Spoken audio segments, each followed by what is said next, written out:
Yes. These looks, I had two favorites and I'm still deciding which one. It's Please tell me, tell me. the interview day look. Yes.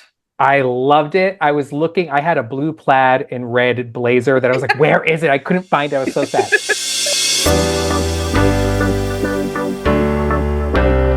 I'm David here with Extra Access TV, and I'm sitting with the star of the remake of Don't Tell Mom, The Babysitter's Dead, Simone Joy Jones. How exciting to see this film come to life. I grew up with the other one, and this Mhm. one is so, so good.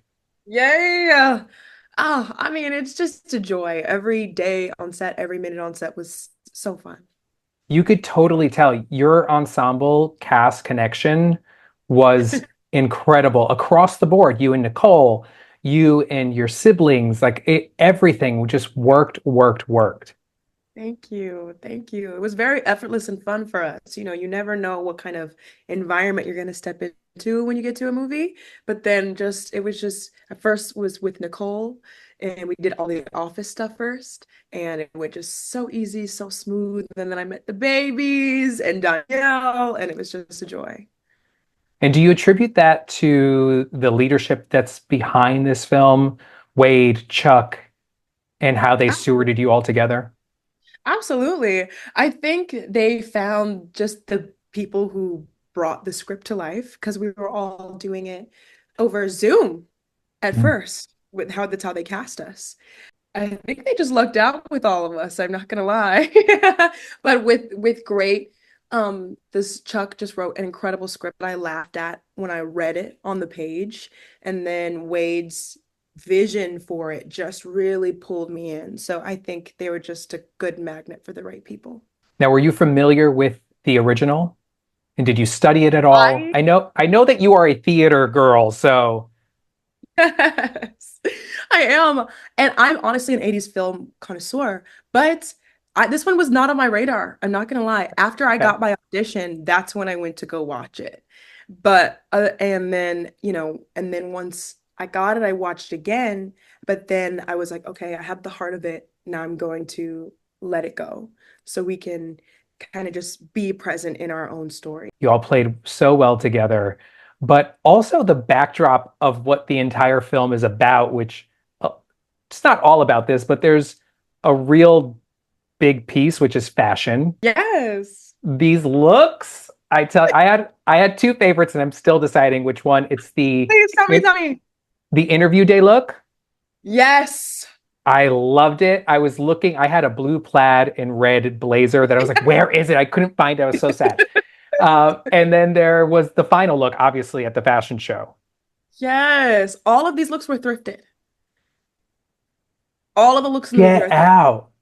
thrifted and put together. Yes, we had a brilliant costume designer that I had to just trust because at first I was like, what's going on? Because there's so many colors and patterns, but the way that she put them all together as an art piece, I just it looks so stunning on camera. Oh, that final skirt in the fashion show, that Everything, was art. everything. Art. It was everything, but all Did of those were thrifted. Nothing was newly bought of mine. Wow. Did you have a favorite look? I think it is the office look. And also, this one I didn't like in the moment, but when I saw it on screen, I was like, I loved it. It's the green blazer Oh, look.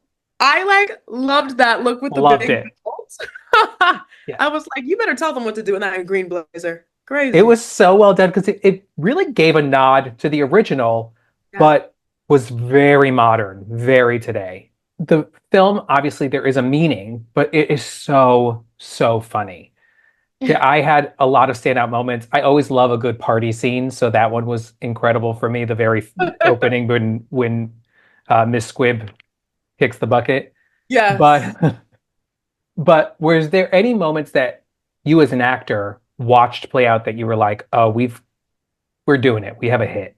I knew I was a part of something special very early on, but the scene where me and Danielle have that family moment of just like figuring out who we are and finally seeing eye to eye. When we were filming that, I was like, wow, we have a just it was and it having a now built chemistry with the director and the kids. It was just it felt like everything kind of solidified in that moment, and we were just sitting there listening to each other, having a conversation that really mattered to us. So that's when I was like, this is not just a funny cute film, like this means a lot. Yeah, there was a great character arc specifically for you too, for you and Danielle to watch Mhm. your characters go from like hardly getting through life Yeah. to really pulling up your bootstraps and doing what it is you had to do in order to take care of your family, to make sure you had food on the table.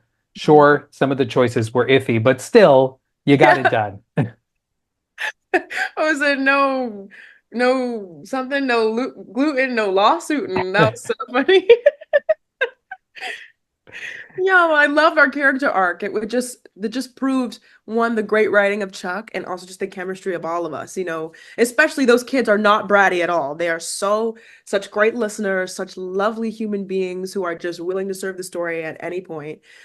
So to have them watch them be selfish and kind of cruel was like, wow, y'all are amazing actors. I love it. Mhm. And how was your relationship working with Nicole? Because that really, there was a great vibe there. I love Nicole Richie with my whole heart. We had lunch together every day on set. And you never know what kind of environment you come into, especially, Mhm. we haven't met each other. And so I was like, hey, and she was like, hi. Like she was just so fun and bubbly and warm and just willing to do anything to just sit inside the story. So I love her. And then we go to dinner and she has me at her book club. And Oh, so she's really just a lovely person. I love it. Invite me to the book club. I'll come. Right? She's so lovely. Well, is there anything you want folks to walk away from, either folks like me who grew up with the film or people who are being introduced to it for the first time? Is there anything you want them to walk away knowing about this film so that way they get out there and watch it? Hmm. I want them to know that this is a film that sees you, Mm. and it's not an idea of you. It's not a version that feels out of touch. It's not like a remake that like almost gets it right. It's one that really listened to who we are as people and really puts the incredible original story into the now. I think that's perfect. Perfectly said, because that's exactly what you all did. Congratulations. Thank you. I Thank appreciate that. you.